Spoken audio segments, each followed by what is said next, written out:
लीजिए, मैं एक बार फिर से अपनी ताज़ा तरीन कहानी लेकर आप सबों की खिदमत में हाजिर हूँ। मेरी आज की कहानी है फिर तेरे दर पर। अगर मेरी कहानी पसंद आए तो मेरे चैनल को सब्सक्राइब, लाइक और शेयर कर दें। शुक्रिया। तो अब मैं शुरू करती हूँ। हर्ष को गए 20 मिनट हो गए थे और मैं अब भी बेसुध सी पलंग पर पड़ी थी। आंसू थे कि बंद ही नहीं हो रहे थे। कहाँ जाऊं, क्या करूं, कुछ समझ नहीं आ रहा था। फिर मैं उठी, डाइनिंग हॉल में आई। फर्श पर बिखरा दाल चावल सब्जी, टूटे हुए ग्लास, टूटी हुई मेरी कांच की चूड़ियाँ। मैं क्या क्या समेटूं, मुझे कुछ समझ नहीं आ रहा था। मैं वॉश बेसिन के ऊपर लगे आईने में खुद को देखने लगी। गालों पर हर्ष की उंगलियों के निशान पड़े थे। चेहरा सूज गया था। मैं आईने के सामने से हटकर बिखरे सामान को समेट कर रखना चाह रही थी, मगर कमर के दर्द की वजह कर मैं झुक नहीं पाई। मैं धीरे धीरे अपने कमरे में आ गई। 2 पेन किलर एक साथ खाकर मैं पलंग पर ढह सी गई। फिर याद आया, हर्ष ने जाते वक्त दरवाज़ा बंद करने का कहा था। मैं फिर उठी, दरवाजे तक आई, दरवाज़ा बंद की और वापस कमरे में आई तो फ़ोन बज रहा था। मैं फ़ोन उठाई। दूसरी तरफ हर्ष था। दिमाग ठिकाने पर आ गया हो तो मेरे लिए खाना बनाकर रखो, मैं आ रहा हूँ, वरना। वो मुझे धमकी देता फ़ोन काट दिया तो मेरे आंसू फिर से गिरने लगे। मेरे अंदर इतनी ताकत कहाँ थी कि मैं उसके लिए दोबारा खाना बनाती। दर्द से बुरा हाल था। मैं बिखरे बालों को समेट कर जूड़ा बनाई, चेहरे पर पानी के छींटे मारे और बैग में अपनी ज़रूरत की 2-4 चीज़ें रखकर मैं फ्लैट लॉक कर निकल पड़ी। लिफ्ट से नीचे आकर मैं ये सोच ही रही थी कि कहाँ जाऊं कि एक बार फिर मेरा फ़ोन बज उठा। नंबर हर्ष का था। मैं नंबर देखकर बुरा सा मुंह बनाई और फ़ोन काटकर ऑटो को हाथ देने लगी। कहाँ जाना है? ऑटो वाले ने ऑटो रोक कर पूछा था। माल रोड, कहती मैं ऑटो में बैठ गई। सर्दी बहुत थी। मैं शाल अपने गिर्द लपेटकर चुपचाप ऑटो से बाहर देखने लगी। माल रोड कहाँ पर? ड्राइवर के पूछने पर मैं रतन विला कहकर चुप हो गई। रतन विला में मेरी दोस्त सिम्मी रहा करती थी, मगर अभी वो ऑफिस के काम से शहर से बाहर गई हुई थी। घर पर उसकी मासी होगी। मैं वहाँ पहुँचकर उससे बात कर लूँगी, मैं सोचती। ऑटो के बाहर ही देखती रही। फिर ऑटो रतन विला के पास रुक गया। मैं उसे पैसे देकर रतन विला के डोर बेल बजाने लगी। ज़रा देर में ही उस मासी दरवाज़ा खोले मेरे सामने खड़ी थी। सिमी तो घर पर नहीं है, वो हैरानी से मुझे देखकर बता रही थी। हाँ, सुबह मेरी उससे बात हुई थी।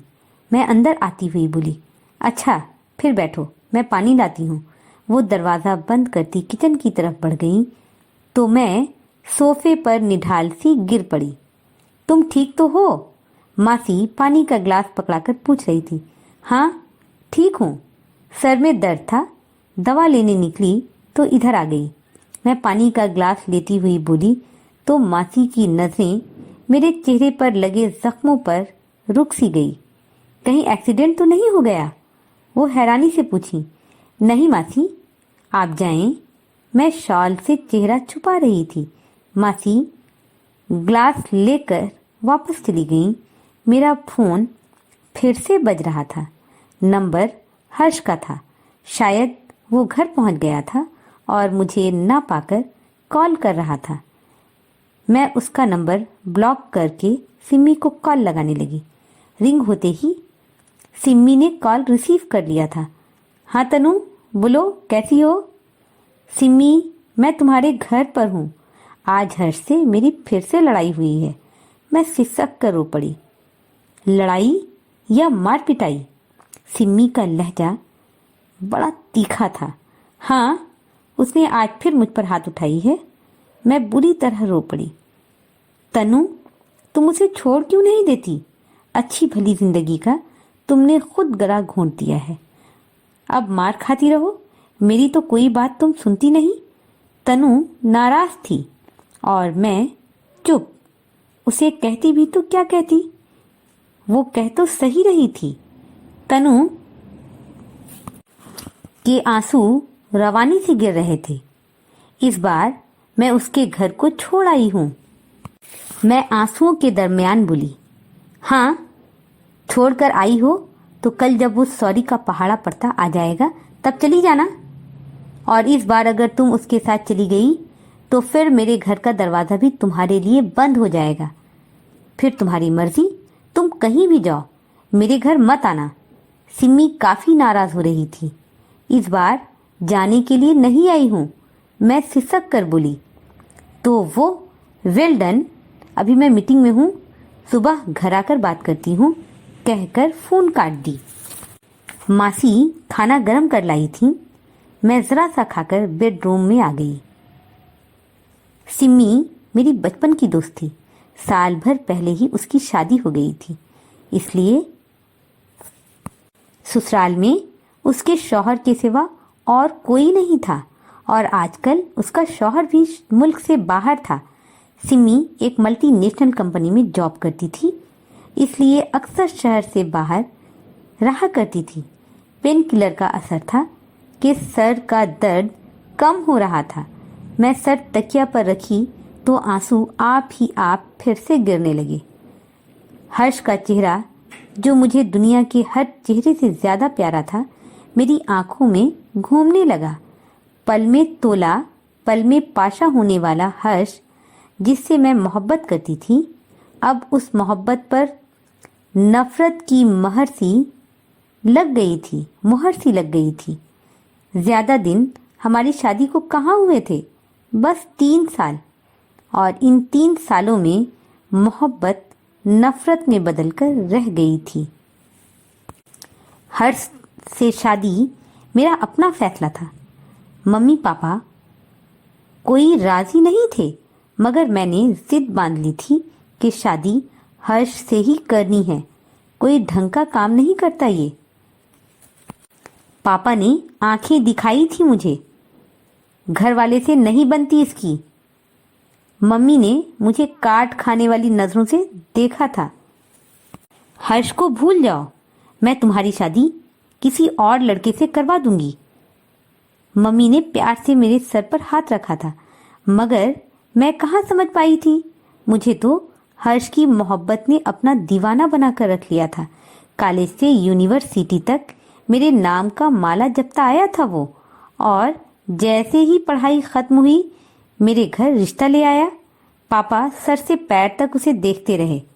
घर वाले क्यों नहीं आए? पापा आंखें निकाल कर पूछ रहे थे। मेरी पसंद पर राजी नहीं है। वो तना तना सा खड़ा था। अगर मैं भी तनु की पसंद पर राजी न हुआ तो वो उसकी आंखों में देख रहे थे, हम दोनों भागकर शादी कर लेंगे। हर्ष की दीदा दिलेरी से कहे इस जुमले पर पापा ने सर झुका लिया। फिर शादी ही एक आखिरी ऑप्शन रह गया था। मैं हर्ष की इस दिलेरी को मोहब्बत कह रही थी और मेरे घर वाले उसको अलग अलग नाम दे रहे थे। मुझे क्या, मैं हर्ष की बनकर उसके 2 कमरों के फ्लैट में चली आई। पापा ने दोबारा अपने घर आने से मना कर दिया। मुझे फर्क भी कहाँ पड़ रहा था। मुझे तो यही लग रहा था कि पापा मेरी पसंद की शादी से नाराज़ हैं तो रहें, मुझे क्या। मैं हर्ष के साथ बहुत खुश थी। मैं करवट बदलकर सोने की कोशिश करने लगी, मगर सोचों का बादल अपनी बौछार फिर से बरसाने लगा था। मुझे याद आ रहा था जब हर्ष से मेरी पहली बार झड़प हुई थी। शादी का दूसरा हफ्ता था। उसे किसी पार्टी में जाना था। उसने क्रीम शर्ट प्रेस करने को कहा था, मगर मैं ब्लैक पैंट के साथ लाइट पिंक शर्ट प्रेस कर दी थी। शर्ट पर नजर पड़ते ही वो तो जैसे भड़क ही गया। शर्ट को जमीन पर दे मारा और मेरे खुले बालों को अपनी मुट्ठी में जकड़कर बोला था, मैं जितना कहूँ उतना ही करो, अपनी मनमानी नहीं चलेगी। मैं हैरान रह गई। हर्ष, मुझे दर्द हो रहा है। मैं दर्द से कराही थी। वो एक झटके से मेरे बालों को छोड़कर खा जाने वाली नजरों से मुझे देखने लगा। हर्ष, मुझे कहते तो मैं क्रीम शर्ट प्रेस कर देती, मगर तुम। मेरी बातें बीच में रह गईं और उसका तमाचा मेरी गालों पर आ पड़ा। फिर वो रुका नहीं, कमरे से निकल गया। मैं शाग्ड सी खड़ी आंसू बहाती रही। बहुत बड़ी बात तो नहीं थी कि इस पर मेरी पिटाई होती। कितने देर रोती रही।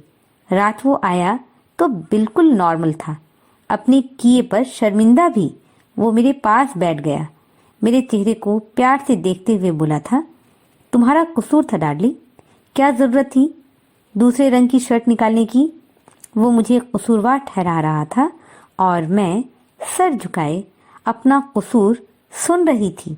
अगली बार जैसा कहूँ वैसा ही करना, कहकर वो एक बार फिर पहले वाला हर्ष बन गया था, प्यार लुटाने वाला, नाज उठाने वाला।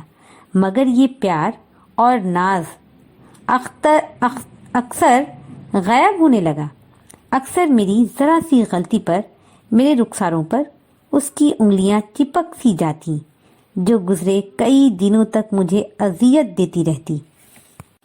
कभी खाने में किसी चीज़ की कमी पर, तो कभी गाड़ी की चाबी न मिलने पर, कभी मोबाइल चार्ज न होने पर, तो कभी जुराबें न मिलने पर। वो ऐसे नाराज़ होता जैसे मुझे खा ही जाएगा। मेरी मार पिटाई करता। मैं नाराज़ होती तो प्यार से मना भी लेता। सॉरी का पहाड़ा तो उसे 100 के पार तक याद था, जिसे सुना सुनाकर मुझे मनाता रहता और मैं मानती भी रहती। एक दिन सिम्मी के सामने ही हर्ष का पारा चढ़ गया था और हर्ष ने मुझे तमाचा लगा दिया था। मैं बहुत देर सिम्मी के गले लगकर रोती रही थी। उसी ने कहा था, आइंदा ऐसा हो तो मेरे घर चले आना, और आज मैं आ गई थी। बात कुछ भी तो नहीं थी। मैं खाना लगा रही थी कि हर्ष के फ़ोन पर कॉल आ गया। मैं मुड़कर फ़ोन उठाने ही जा रही थी कि हर्ष ने मुझे धक्का दे दिया। खबरदार, जो मेरे फ़ोन को हाथ भी लगाया तो। वो आंखें निकाल रहा था। मैं फर्श पर गिर पड़ी थी। उठना चाहती थी मगर उठ ना पाई। वो फ़ोन लिए डाइनिंग टेबल पर आ गया। अब नखरे न दिखाओ, खाना दो, मुझे जाना है, वो गरज रहा था। ये क्या हरकत है हर्ष? मैं तुम्हारा फ़ोन खा तो नहीं जाती, तुम्हें ही देती मैं कहकर उठ रही थी कि वो उठकर फिर से मेरे पास चला आया। बहुत ज़बान चला रही हो। एक ज़ोरदार तमाचा मेरी गालों पर पड़ा। मैं वापस से गिर पड़ी। फिर वो मेरा हाथ पकड़कर मुझे उठाया और डाइनिंग टेबल पर ढकेल दिया। मैं टेबल से टकराई और टेबल पर रखा खाना फर्श पर गिर गया। पानी का ग्लास, मेरी चूड़ियाँ, मेरा दिल, सब टूट टूट कर बिखर गया था। पहली बार मैं अपने घर को छोड़कर निकल आई थी, कभी वापस न जाने के लिए। मैं फिर से रो रही थी। रात गहरी और सर्द हो गई थी। मैं लिहाफ सर तक तानकर सोने की कोशिश करने लगी। सुबह मेरी आंख सिम्मी की आवाज़ पर खुली। मैं कसमसा कर लिहाफ के अंदर ही पड़ी रही तो वो लिहाफ खींचकर मेरे पास ही बैठ गई। चलो छोड़ आती हूँ हर्ष के पास। वो मुझे तंज कर रही थी। इस बार हरगिज़ नहीं जाऊंगी, बहुत बर्दाश्त कर लिया, अब मज़ीद नहीं कर सकती। मैं अपना चेहरा हाथों में छुपाकर रो पड़ी।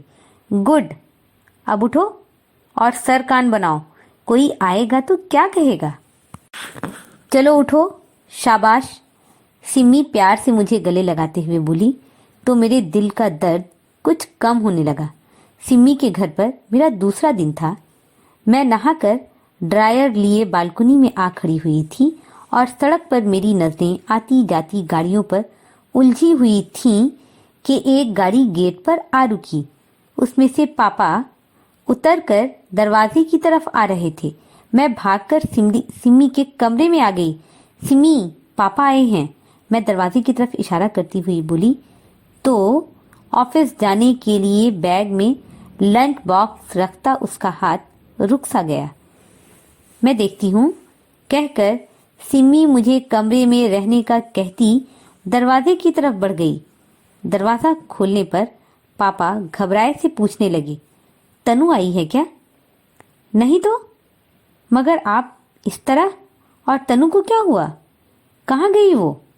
सिम्मी की आवाज़ मुझे कमरे में सुनाई दे रही थी। पता नहीं बेटा, कल शाम से वो घर पर नहीं है। किसने बताया? सिम्मी के सवाल पर पापा की आवाज़ मुझे फिर सुनाई दी। कल रात हर्ष ने फ़ोन पर बताया था कि तनु नाराज़ होकर घर से चली गई है। अंकल, आप अंदर आ जाएं। सिम्मी उन्हें लिए अंदर आ गई। तनु नाराज़ होकर नहीं, हर्ष से मार खाकर। अंकल, आपने तनु की शादी की थी, उसे बेटा तो नहीं था ना? शादी के 3 साल बीत जाने पर भी आप लोगों ने मुड़कर नहीं देखा उसे कि उसके साथ क्या हो रहा है। हर्ष से उसकी कभी नहीं बनती। वो बात बात पर उसकी पिटाई करता रहता है। कल भी उसने उसे मारा था जब तनु वहां से भागकर मेरे घर आ गई है।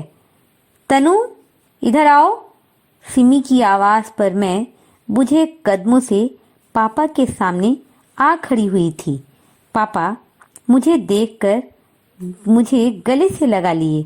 मैं उनके गले लगे कितनी देर रोती रही। पापा ने प्यार से मेरे सर पर हाथ रखा और मैं चुपचाप उनके साथ अपने घर आ गई, जहां से रुखसत होकर हर्ष के घर गई थी। हर्ष पर पापा केस करना चाहते थे। वकील से बात भी हो गई थी। पेपर बनकर आ गया था। बस मेरा साइन करना बाकी था। कुछ झूठ कुछ सच पर तैयार उस पेपर को मैं पढ़ती रही, मगर साइन नहीं कर पाई। पापा ने प्यार से चुमकारा। जिंदगी भर उस दरिंदे के साथ नहीं रह सकोगी, इसलिए उसको छोड़ दो। मैं उनका चेहरा ही देखती रही। मैं भी तो यही चाह रही थी कि इस बार उसके पास नहीं जाऊंगी, मगर फिर वो आ गया। शर्मिंदा सा सर झुकाए, हाथ जोड़े, पापा से मिन्नत करता, मम्मी के सामने अपनी गलतियों का इतराफ़ करता, और मेरे सामने तो वो अपनी नज़रें ही नहीं उठा पा रहा था। यहाँ से दफ़ा हो जाओ, वरना धक्के मारकर निकाल दूंगा। पापा उसे धक्के देते हुए बोले तो वो गिर पड़ा। मम्मी ने काट खाने वाली नज़रों से उसे घूरा था। चलते फिरते नजर आओ और दोबारा यहाँ आने की जहमत हरगिज मत करना। मैं पेपर छोड़कर उठी थी। उसे सहारा देकर उठाने लगी। वो मेरा हाथ पकड़कर बुरी तरह रो पड़ा। तनु, तुम यहाँ थी और मैं तुम्हें कहाँ कहाँ खोजता रहा। मैंने 2 दिनों से कुछ नहीं खाया। तुम क्या गई, मेरी तो जान ही चली गई। मेरा एतबार करो, मैं अब तुम्हारे साथ कभी ज्यादती नहीं करूँगा। वो बच्चों की तरह रो रहा था। पापा, मुझे जाने दे। शायद हर्ष को समझ आ गई है कि मैं एक घर से निकलकर दूसरे घर आ सकती हूँ। अगर हर्ष ने दोबारा मेरे साथ ज्यादती की तो मैं उसके घर को हमेशा के लिए छोड़ आऊँगी, कभी नहीं जाने के लिए। मगर मेरी एक इल्तिजा है, मेरे इस घर के दरवाजे मेरे लिए कभी बंद मत कीजिएगा। मैं पापा का हाथ थामे रो पड़ी थी। मेरी आज की कहानी यहीं पर ख़त्म होती है। मैं अपनी अगली वीडियो में अपनी एक ताज़ा तरीन कहानी लेकर जल्द हाजिर होती हूँ। जब तक के लिए मुझे इजाज़त दें। अपना ध्यान रखें, अपनों का ध्यान रखें। फ़ी अमानिल्लाह।